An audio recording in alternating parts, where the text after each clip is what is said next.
W. Sir, kindly call the case. Madam President, Your Honors, situation in the Republic of the Philippines in the case of the prosecutor versus Rodrigo Roa Duterte, case reference ICC 0121, 0125, and for the record, we are in open session. Judge Mochok, thank you very much. I would like to ask the parties and participants to confirm that the team composition is the same as yesterday's. Good morning, Madam President, Your Honors. I can confirm that indeed the OTP is represented by the same staff members. There have been a few changes over the days, but they are all here. The presiding judge, thank you very much, Deputy Prosecutor. Ms. Masida for the legal representatives of victims. Ms. Masida, good morning, Madam President, Your Honors. Same composition as yesterday. Finally, the defense, Mr. Kaufman. Merci beaucoup. Thank you very much. I would now like to call upon the defense to address the court and to complete their submissions on the merits. We have to add the time that the defense did not use, but you can use all your time. We will have a break at 10:30, and then we will continue.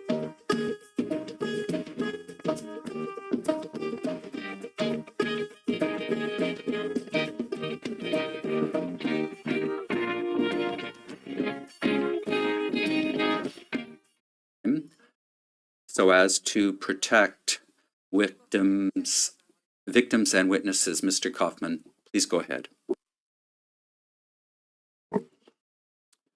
I do indeed thank Your Honours for that consideration.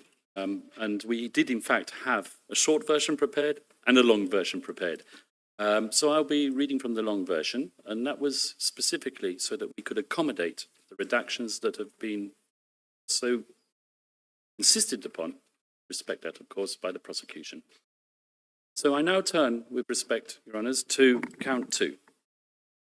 And this concerns the alleged murders of high-value targets during the presidential period. And before addressing the individual incidents that the prosecution characterises as involving so-called high-value targets, the defence makes a preliminary observation. The term high-value target appears throughout the prosecution's brief as though it is evidence of a coordinated plan to eliminate targets. With respect, that inference cannot be sustained. The existence of a prioritization category within a law enforcement campaign does not establish a criminal plan.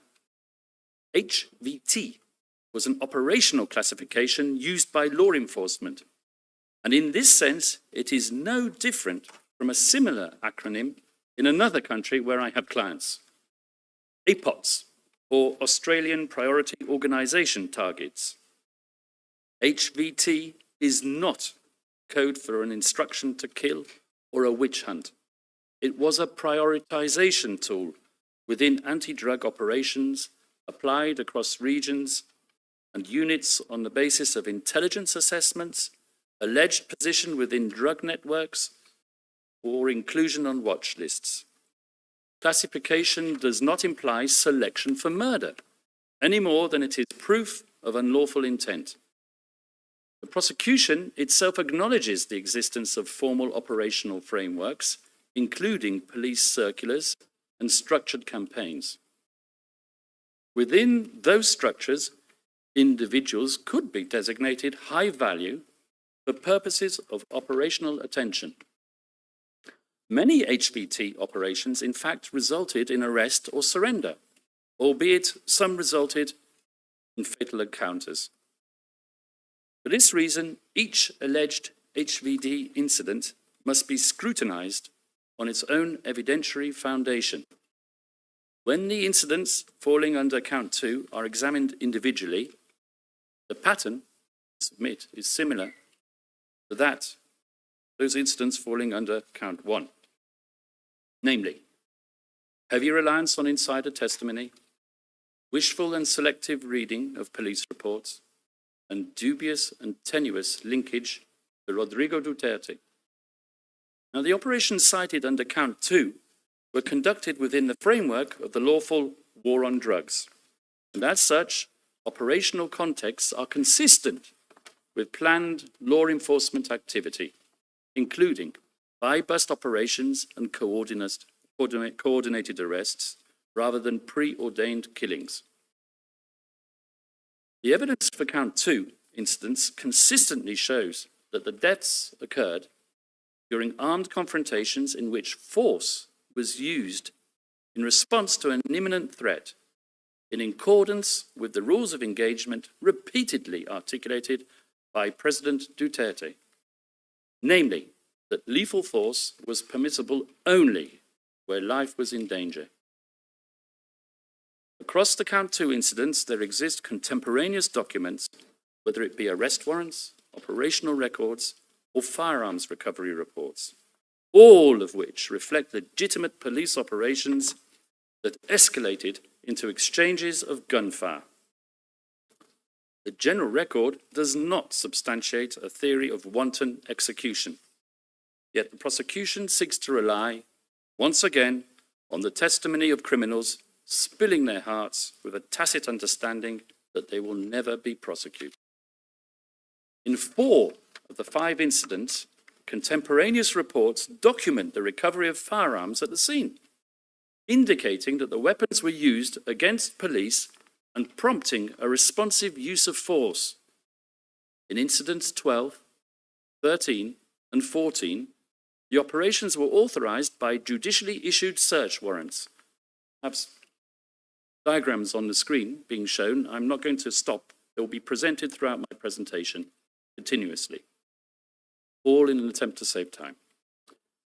Those circumstances are squarely within operational legality and fundamentally incompatible with a pre-planned murder. Incident 14 is particularly instructive.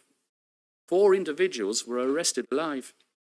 To us, that demonstrates selective and not indiscriminate use of force. In incidents 10, 13, and 14, gunpowder residue was detected on the victim's hands. At a minimum, that forensic finding is consistent with an exchange of gunfire and not consistent with a straightforward execution narrative. And the prosecution and the victim's representatives simply can't have their cake and eat it. They can't say in one breath that drugs and guns were planted on victims and therefore dispute crime scene evidence, while at the same time complaining about the lack of crime scene evidence. Yet the prosecution virtually disregards these objective and forensic indicators in favor of narrow and often uncorroborated insider testimony. This is best illustrated in Incident 10, which rests almost entirely on P1160's assertion that a firearm was planted at the scene of the crime, and the official report fabricated. Yet P1160 expressly accepts that he did not witness the planting of the firearm and merely assumes that it must have happened, before conceding that the firearm may already have been present. Once again, we are in the realm of inadmissible conjecture. We know that an investigation followed that incident. The opening of an inquiry is not consistent with the intention to conceal wrongdoing. Beyond that, as I've just mentioned, the record reflects the detection of gunpowder residue on victims' hands in this particular incident. A forensic indicator consistent with an exchange of gunfire and inconsistent with the witness's testimony, which is notably, once again, uncorroborated. Incident 11. This is the sole incident in Count 2 where direct linkage to Mr. Duterte is advanced. And this linkage rests entirely on voice recognition by an individual who claims to have overheard a telephone conversation and recognized the president's voice, while being physically moved from one location to another. The alleged recipient of the telephone call himself was never interviewed, and another person present, on whom the prosecution relies for corroboration, did not hear the conversation. After all, would it not have been an item of interest to all those present in that specific location that the President of the Republic himself had condescended to discuss matters of such a criminal nature by way of telephone? So the ridiculous assertion stands solely on the word of one single individual. The only other corroborating witness, the one who heard nothing, acknowledged a personal resentment that he harbored for the then President, Rodrigo Duterte, for reasons you will find in PHL OTP 0001642-R01 at 0022, lines 695 to 708. Once again, I can't mention the reasons because it's redacted. Voice recognition in uncontrolled conditions, while being physically moved, and uncorroborated by any forensic or documentary evidence, and not constitute substantial grounds for confirmation, particularly where it forms the sole mechanism for attribution. Incident 12. This incident relies heavily on a central witness whose credibility is seriously compromised by retaliatory motives. He admits the harboring against Mr. Duterte. This can be found in OTP tab 55 at page 27. Line, and another reason that we cannot mention in open session, but which can be found in PHL OTP 000-15167-R01 at page 0008. For this particular incident, the case record demonstrates that this operation was conducted pursuant to a judicially issued search warrant, with operational reports and documentation concerning the recovery of firearms. To display such an extensive contemporaneous record, one would expect the prosecution to produce forensic evidence capable of undermining the reliability of these materials, evidence demonstrating fabrication or inconsistency sufficient to reduce their probative value. None, however, has been forwarded, as none presumably exists.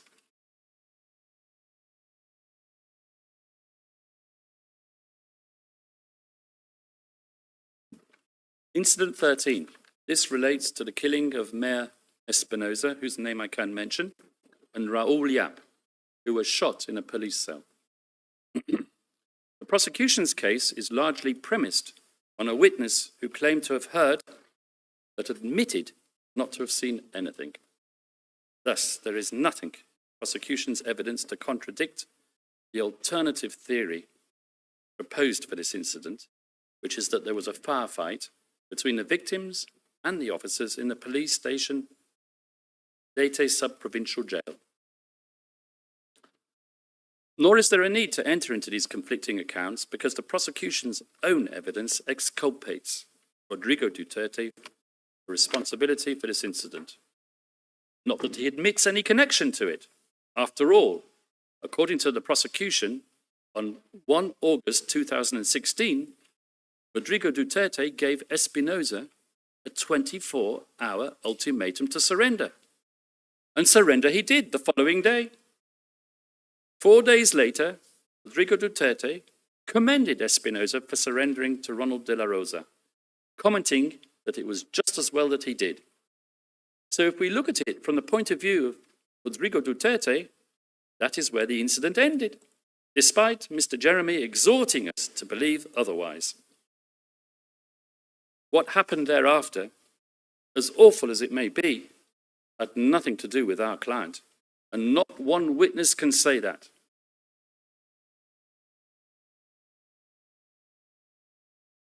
The prosecution's narrative in Incident 14, the raid on the house of another person who I can mention, the mayor of Ozmiz City, rests exclusively on a witness who, for reasons we cannot explain in open session, is wholly unable to provide complete or reliable testimony for reasons that can be found in D36, tab 181, lines 128 to 155, and lines 191 to 212.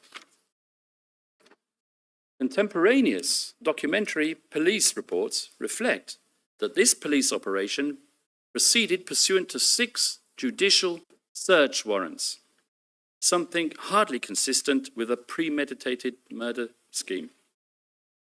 After all, if the intention was cold-blooded murder, why go to the bother of involving a judge? Official investigative materials also indicate that officers approached the premises, announced the execution of the warrant, were met with gunfire that struck a patrol vehicle and injured an officer, prompting a return of fire. This directly refutes what Ms. Massiter so categorically claimed on Tuesday, namely that none of the arresting officers were ever harmed during the operations. Transcript. T5, page 44, line 24. In every case, the victim was killed, and none of the arresting officers were harmed. The exchange of fire, as reported, is supported by the fact that gunpowder residue was found on 7 individuals, including on the mayor himself, and a paraffin test turned out positive on the person of one of the victims, indicating that he had discharged a firearm, something totally negating the gun plant theory proposed by the prosecution's only witness.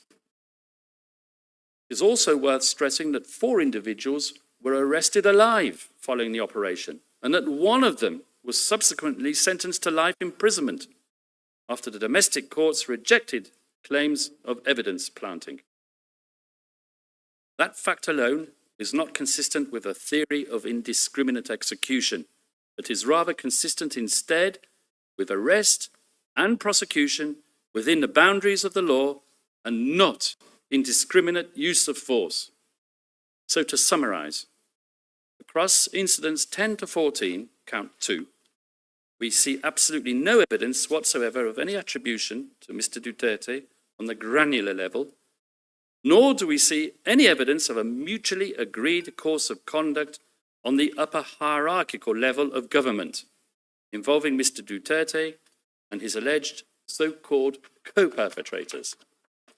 The record reflects police operations conducted at unit level, sometimes under judicial warrant. P1166 describes operational discretion resting with the local team leaders and characterizes planned killings as rare and locally motivated. P1066 clarifies that to neutralize, that word which has been heard so often in the last few days, neutralize referred to lawful enforcement, not killing, the prosecution's own witness. The Senate committee report refers to rogue uniformed police.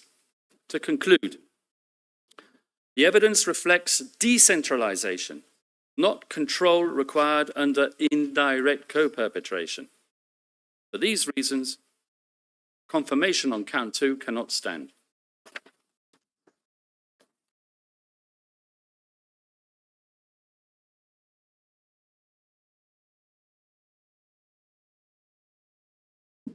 Now, I'm going to start count 3. We have until 10:30, conscious of the time allotted to me. So count 3 relates to the Barangay clearance operations during the presidential period. Incident 15 marks the beginning of the Barangay clearance operations. Now, from this point forward, a familiar pattern emerges in the prosecution's narrative. The same modus operandi, to employ Mr. Jeremy's language. Routine buy-bust operations are recast as sham exercises designed to conceal extrajudicial killings, allegedly ordered from some unspecified source from above. Mr. Jeremy claims a target was identified through the use of lists. Well, nothing wrong with that. As one witness, an intelligence officer, explains in his testimony, the use of lists is a normal standard procedure. Once validation was conducted on a person, X, a file on that person would be created as a result of intelligence operations. Then, so claim Mr. Jeremy and Ms. Croft, target is murdered and reports are falsified and rewards are paid out. This, Ms. Croft suggested at transcript 5, page 23, lines 11 to 13, is the systemicity of the pre-planned attack. But this is not the case. The defense can point to contemporaneous official records generated across different units or organizations that show clearly that in the majority of these incidents, the evidence reflects legitimate law enforcement operations involving spontaneous and reported exchanges of fire and uses of force subjected to forensic and administrative review.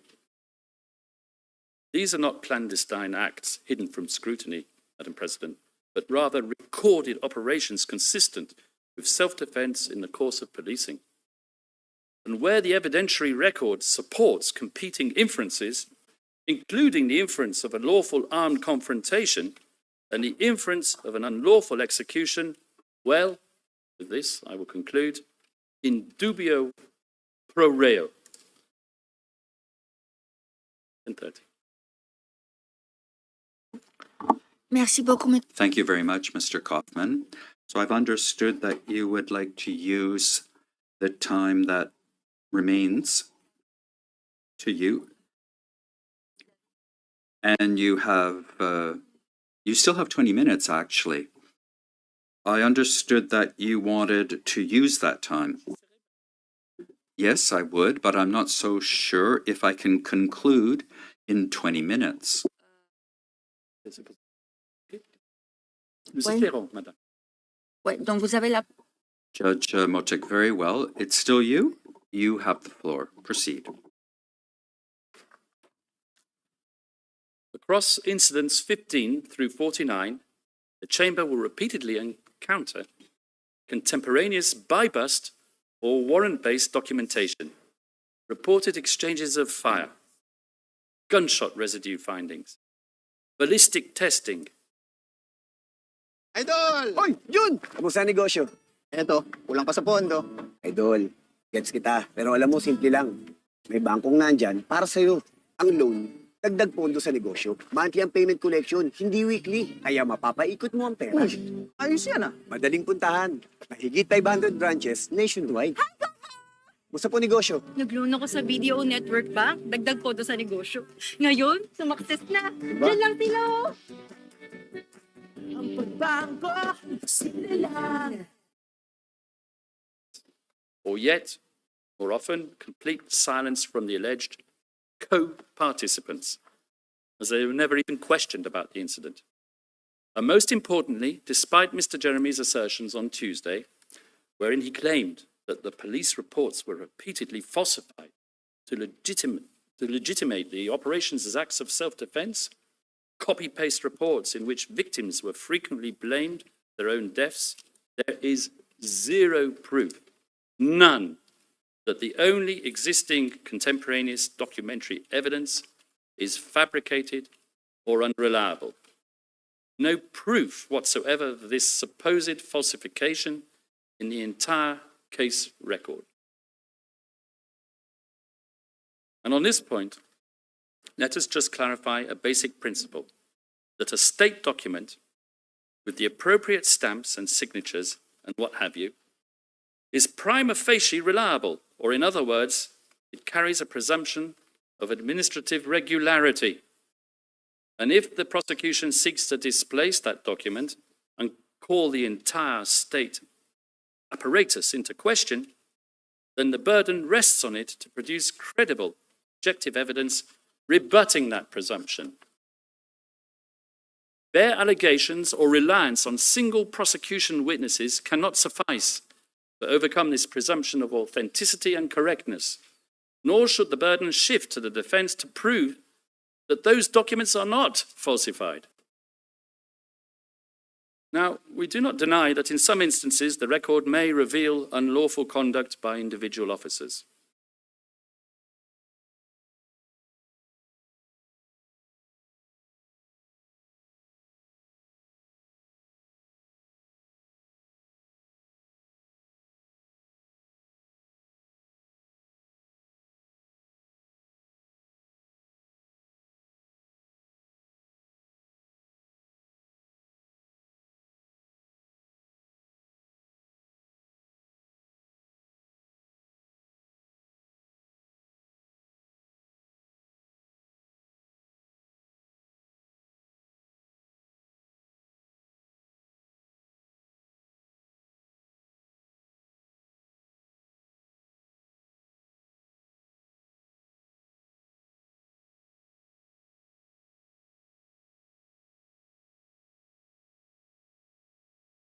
Bulacan.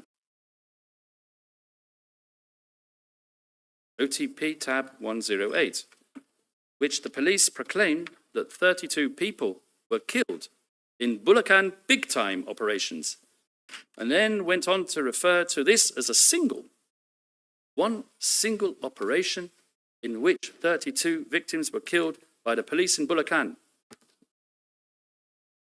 But what Mr. Jeremy failed to tell you, Your Honours, is that one of the prosecution's own witnesses explained clearly that he investigated these deaths in an official capacity soon after the killings and found that 33 people were actually killed in different municipalities and provinces in central Luzon, but that their bodies were delivered to Bulacan.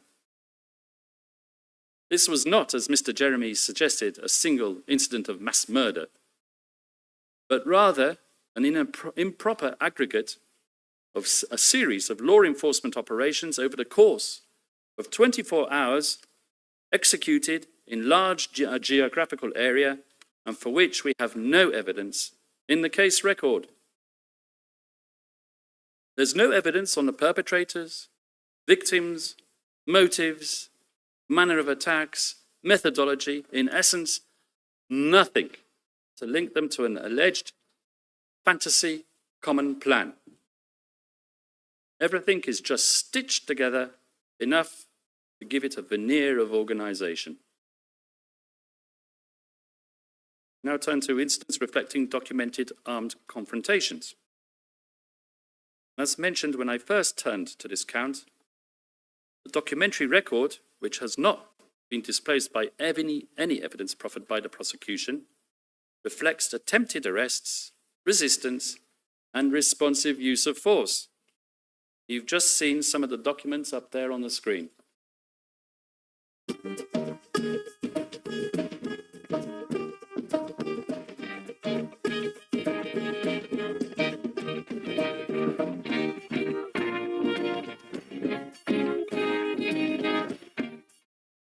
Another witness, working in the same locality, P1208, states otherwise, that he was never involved in illegal operations resulting in deaths, was not aware of extrajudicial killings disguised as lawful operations, and confirms that there were no standing orders to kill. The operational objective, he explains, was arrest.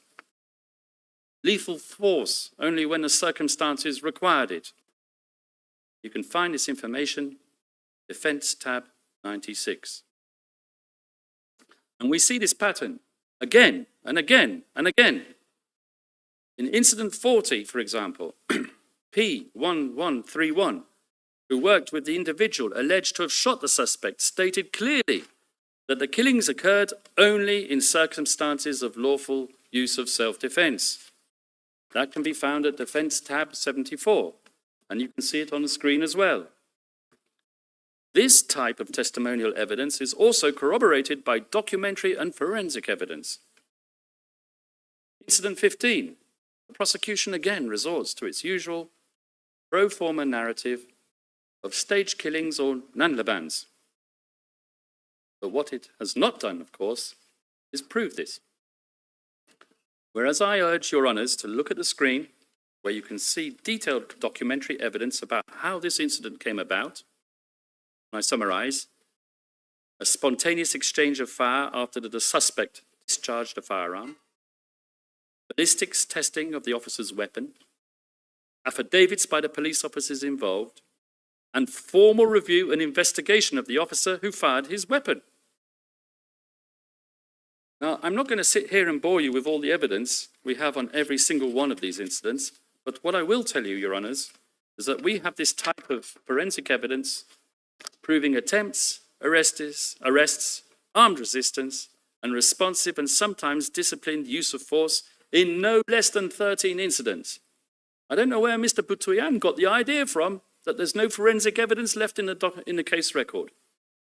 And may we remind you, Your Honours, until the prosecution proves otherwise, which it has not, these state documents remain prima facie, authentic, and reliable. For incidents substantiated by a single witness narrative and unconfirmed by alleged co-participants, I refer Your Honours to no less than 9 incidents. One prosecution witness, P1160, is the sole testimonial evidence for at least 3 incidents, while another 6 incidents are premised entirely on the testimony of P3. Now, what's interesting about these incidents is that P3 alleged that he was only one of a group of 3 or 4 perpetrators, and these other perpetrators are actually also prosecution witnesses. Yet none of the other witnesses corroborated his version of events. Not one. A couple of incidents alleged by the prosecution appear on its own evidence to be unrelated to drug enforcement, and thus questionably part of the fantasy common plan or organizational policy. For this, I would refer you to incidents 31 and 41, which involved targeting of 2 individuals, again, because of non-drugs related conduct. I'm not sure whether I can mention the type of conduct without revealing the identity, so I shall refrain from doing so. The prosecution has not presented any evidence to substantiate any nexus to anti-drug operations in either of these incidents. And for this, I refer you to D36, tab 158, at page 4. On the perpetrator's own account, the trigger for the killing was a personal grievance relating to property damage. There are numerous incidents against unidentified or improperly identified victims. The victim in incident 45 is described as a minor, just as in incident 38, another incident on which Mr. Jeremy focused on Tuesday. And by the way, on the subject of the killing of children, of course it ticks the right boxes for the prosecution insofar as it pulls the heartstrings. But apart from Kian de los Santos, the prosecution has not, despite its emphasis on children, presented to this chamber during these proceedings any evidence that even one victim, apart from Kian, in its 49 incidents was a minor. No birth certificates, no corroborative evidence, nothing. While incidents presented as involving minors are indeed grave, Article 61 requires proof, not emotion. It is for the prosecution to prove that the children were involved in these incidents, and not for the defense, once again, to prove a negative. Now, this evidentiary deficit extends even further. The Bulacan Provincial Office provided a certificate indicating that it had no record corresponding to the names of the victims, whose names have been redacted. Slide, which we will show you.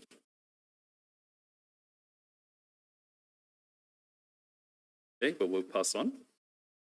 But their names have been redacted. These are alleged police killings, yet no operational report. Indeed, no contemporaneous documentation whatsoever has been produced. So on what does the prosecution base its claim that these individuals were murdered by the police other than P3? The prosecution relies almost exclusively on the account of P3 echoed by P8. And this is rather ironic. Does the prosecutor claim that P3 is corroborated by P8 when the source of P8's information is in fact P3 himself? Bootstrapping logic, once again.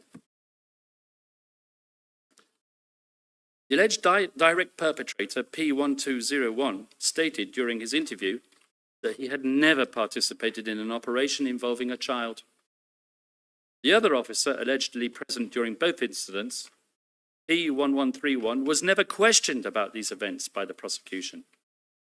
That omission, we submit, is not neutral.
These incidents, therefore, cannot simultaneously be characterized as manifestations of a centrally designed OTBT-based common plan, because they quite clearly fall outside of that plan. It does not reflect what the prosecution on Tuesday described as the systematic features of a national network operation. Instead, according to P3, motive was personal financial gain through the sale of bodies. And if P3's account is accepted, it reflects opportunistic actions for personal gain, the most macabre. As held in Al-Hassan, an opportunistic act committed for personal profit without more falls outside the common plan. Now, just to finish up quickly on the issue of identity, in Incident 43, even the alleged perpetrators are not identified. Without identification, the Chamber cannot assess their institutional affiliation, chain of command, or attempt to make any possible linkage to Mr. Duterte. One more thing, Your Honours. The prosecution focused for some time on Incident 23. I can mention his name, Mr. Benjamin Vista. Mr. Jeremy displayed compelling footage of Mr. Vista's arrest and then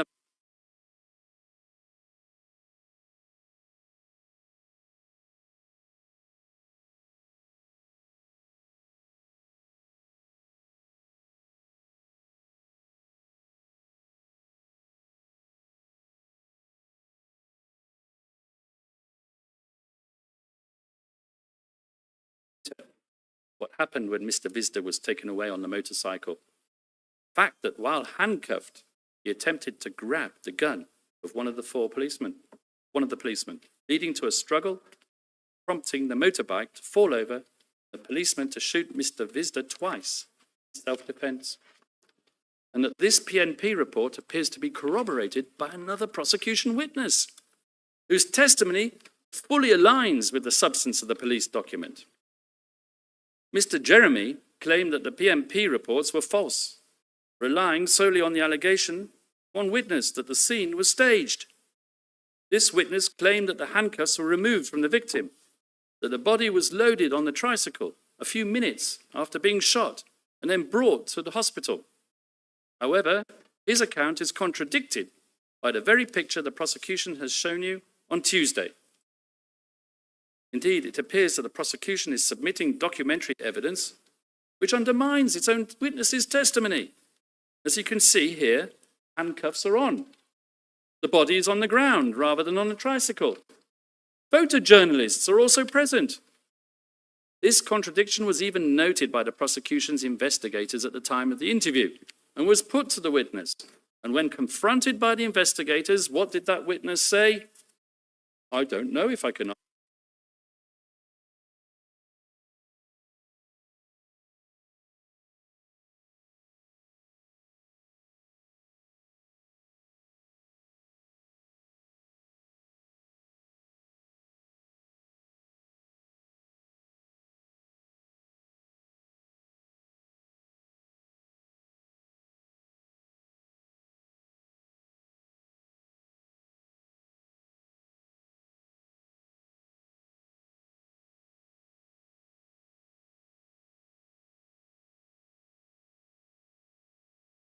The prosecution must still establish vertical linkage to Mr. Duterte.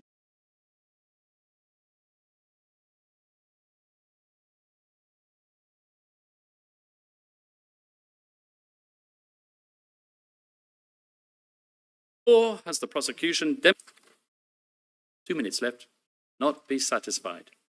And finally, with regard to count 3, the prosecution's witnesses themselves concede that there was no formal approval process. Targets were selected without validation, officers acted for personal reasons, and decisions were taken locally. All of this destroys the assertion that there was a mutually agreed common plan. I will elaborate. P1160 claims hierarchical transmission of policy within the police, while simultaneously acknowledging officers' autonomous killings for personal motives. Those propositions cannot comfortably coexist. P3 explains that certain officers acted outside any common plan and for opportunistic reasons. See Incident 38. In Incident 49, P1207 attributes instructions to local officers without evidence of communication or direction from higher authorities. And most significantly, P1207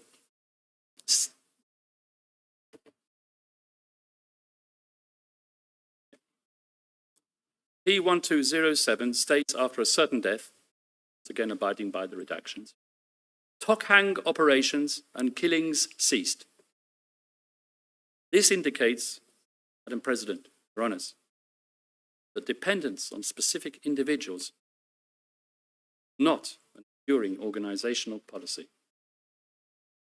System-wide common plan cannot depend on the continued presence of a non-fungible local official. With this, conclude. Judge Murdoch, thank you very much, Mr. Kaufman. All the arguments on the merits have been heard. We will now break for 40 minutes up to 10:30. And after we return, we will continue with the closing arguments or submissions, starting with the OTP. Thank you very much. Suspended.